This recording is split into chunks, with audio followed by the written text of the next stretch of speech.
Adam and Ayan. One day, Adam and Ayan were going to their friend's house for a playdate. Adam was excited to see Noah and Nazli.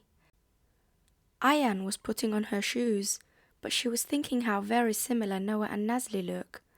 Adam shouts, "Come on!" Ayan was startled. "Coming," she said as she quickly rushed out the door.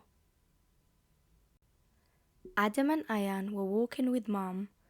Mom looked at them and said, "Now kids, when we leave the house, we must read our du'as so Allah will protect us and keep us safe in our journey." And so they read their du'a, "Bismillahi, in the name of Allah. Tawakkaltu ala Allahi, I place my trust in Allah. Wala hawla wala quwwata illa billah. There is no might or power except by Allah." And off they went for their play date. The family were now at Noah and Nazli's house. Adam rang the bell excitedly, and the door was opened by their father, Mr. Mahmoud. "Ah, assalamu alaikum, you're finally here," says Mr. Mahmoud, expecting the visit. "Wa alaikum assalam," everyone replied. Mr. Mahmoud smiled at Adam and Ayan, knowing how excited they were for their play date with Noah and Nazli. "Right then, inshallah the kids will be with us until 8 p.m, he said to Mom. Mom nodded and waved goodbye, and the kids ran inside the house. Adam and Noah were upstairs playing with Noah's super fast new car. Meanwhile, Ayan and Nazli were in the bathroom playing with their dolls. Back in Noah's room, Adam asked Noah, "Did you hear that?" Noah listened carefully. He heard giggling coming from the bathroom. "Yes," he said. "Let's go and see." Once in the bathroom, they found where all the commotion was coming from. The girls were playing swimming with their dolls in the bath. "Let's see if this aeroplane sinks or floats," said Noah as he ran to the bath. "It will float," boasted Adam. "It's an aeroplane track after all." Nazli thought it would be a great idea if she added bubbles. "Here, let's clean our toys," she said as she emptied the entire bubble bath onto the bath. Ayan was mesmerized by the bubbles in the bath. She turned the tap all the way up. "More bubbles!" she cried. Soon the water was rising, and the bubbles were becoming more and more and more.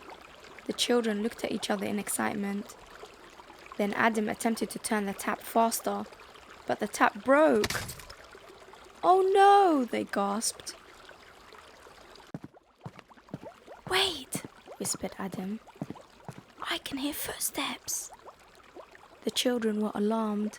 They didn't want Mr. Mahmoud to see all the mess and the broken tap.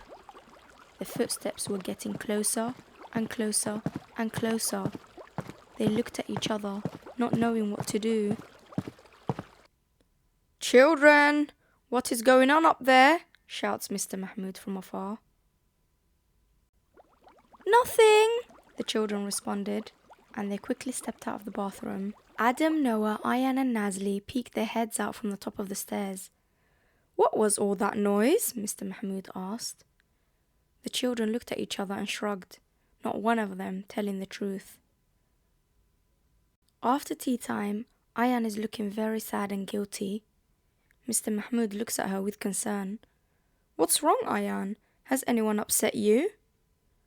Ayan looks down, fidgeting with her fingers. I'm just missing my mom," she says. "Don't worry, Mum will be back before you know it," he says soothingly. Upstairs in the bathroom, the bubbly water rises and overflows the bathtub, making a splashing noise. Mr. Mahmoud says. "I better go upstairs and have a look. I am sure I can hear something." The kids become frightened and start to panic.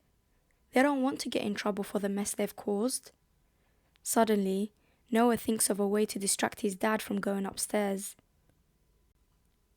"Dad, I have a tummy ache." Noah runs towards his father, stopping him from going upstairs. Mr. Mahmoud rushes to help Noah. "Are you okay, son?" he asks. Noah takes his father's hand and gently guides him to the kitchen. "Yes, Daddy, I think I need water." Mr. Mahmoud attends to Noah and gives him a glass of water, wishing him well. Then he sees the laundry from this morning in a basket. He picks it up and tells the children, "I'm going to take the laundry upstairs. Be good children, I won't be long." Once again, the kids become frightened and start to panic. They don't want to get in trouble for the mess they've caused. Suddenly, Nazli thinks of a way to distract her dad from going upstairs. "Dad, Dad!" screams Nazli. "I can see a spider! It's big and hairy! Please help!" Mr. Mahmoud drops the laundry basket and rushes towards his daughter Nazli. He looks from left to right, but there is no sign of the spider anywhere.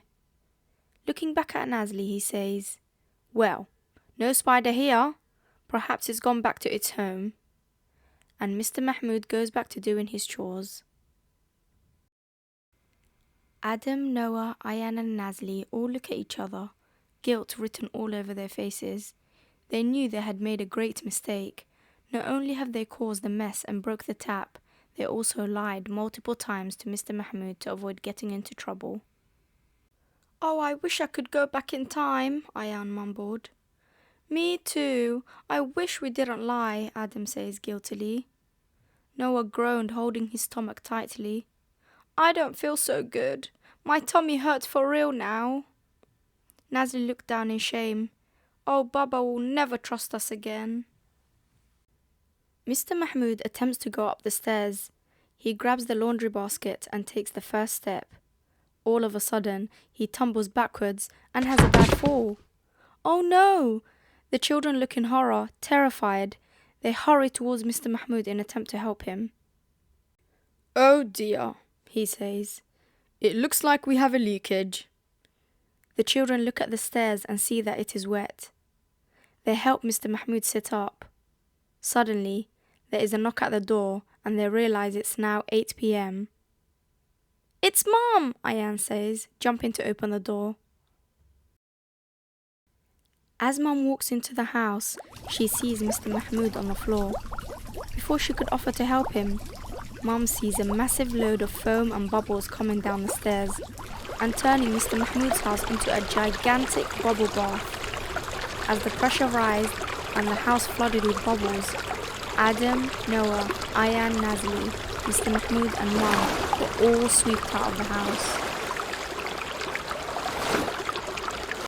Outside, everyone looks back at the house. There's foam and bubbles leaking from everywhere. The door, the windows, even the chimney. Mum and Mr. Mahmoud look in horror. What a mighty mess, they thought. They turned towards their children, waiting for an explanation. They were upset with them and realized they have done something really wrong. As the children finally tell the truth about what took place, they start to understand how each lie they have told made things worse. One lie led to a series of other lies, causing a hazard in the house. They finally apologized to Mr. Mahmoud. "Remember, children," Mum said, "always be truthful even if you make a mistake. Allah knows all that you say and do, even those done in secret, and He loves those who tell the truth."